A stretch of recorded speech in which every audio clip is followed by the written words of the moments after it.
Sheep ఫార్మర్స్‌కి అందరికీ నా ఒక్క విజ్ఞప్తి ఏంటంటే, వర్షాకాలం స్టార్ట్ అయింది. ఆల్రెడీ ఈ పాటికల్లా మీరు ఈ వ్యాక్సిన్ వేసుకోవాలి. ఈ వ్యాక్సిన్ ఏంటంటే హెచ్ఎస్. మెయిన్ మీ గొర్రెలు రాత్రి చాలా బాగా తిని పనుకుంటాయి. అది పొద్దున్న లేచేలోపు ఒక 10 గొర్రెలు అలా చనిపోయి ఉంటాయి. ఎందుకు అంటే ఇది ఒక హెచ్ఎస్ డిసీజ్ వల్ల వస్తుంది. ఈ డిసీజ్ ఎలా అంటే బేసిక్గా ఆల్రెడీ ఇది ఒక బ్యాక్టీరియా వల్ల డిసీజెస్ అనేది వస్తుంది. ఈ బ్యాక్టీరియా ఆల్రెడీ కొన్ని జీవాలలో ముక్కుల్లో నోట్లో ఆల్రెడీ ఉంటుంది. ఇది ఎప్పుడైతే హై టెంపరేచర్ నుంచి క్లైమేట్ చేంజ్, లో టెంపరేచర్కి క్లైమేట్ చేంజ్ అయినప్పుడు, కానీ వర్షాలు ఎక్కువైనప్పుడు, మీ ఫామ్లో ఎక్కువ నీళ్ళు ఉన్నప్పుడు, ఎప్పుడైతే జీవం అనేది స్ట్రెస్ అవుతుందో, ఆ స్ట్రెస్ అయినప్పుడు ఈ బ్యాక్టీరియా అనేది ఒక వ్యాధిలాగా వ్యాపిస్తుంది.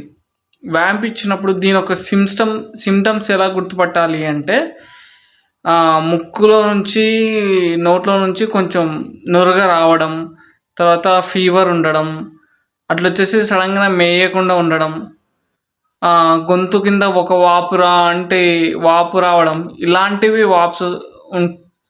సిమ్టమ్స్ ఉన్నప్పుడు మీ గొర్రెని ఇమీడియట్గా సపరేట్ చేయండి. ఇలాంటి సిమ్టమ్స్ ఇమ్మీడియట్గా 24 గంటల్లో చనిపోయే అవకాశం ఉంది.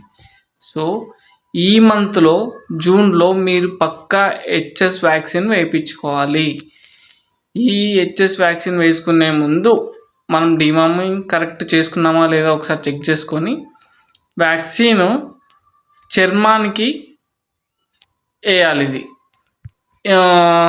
అట్లా వచ్చేసి 3 నెలల పిల్లల అబోవ్ ఉన్న పిల్లలకి వ్యాక్సిన్ వేసుకోవచ్చు. సంవత్సరానికి ఒకసారి వ్యాక్సిన్ పక్కా వేసుకోవాలి. ఏదైతే ప్రెగ్నెంట్ ఉన్న ఒక 1 వీక్లో ఉన్న ఈంతదనే స్థితిలో ఈ వ్యాక్సిన్ వేయకండి. ఇంకొకటి, ఏదైనా ఫీవర్ ఉన్న దానికి లేదా హెల్త్ బాగాలేని దానికి ఈ వ్యాక్సిన్ వేయకండి. హెల్త్ ఎప్పుడైతే రికవరీ అయిన తర్వాతనే ఈ వ్యాక్సిన్ వేయండి. ఎందుకంటే ఇది ఆల్రెడీ ఒక బ్యాక్టీరియాని మనం దానిలోకి పంపిస్తున్నాం.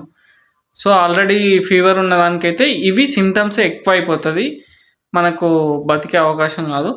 ఇంకొకటి, వెటనరీ డాక్టర్తో ఇది వెయిటేజ్ బేస్ వేసుకొని ఈ ఎన్ఎంఎల్ వేయాలనేది ఉంటుంది.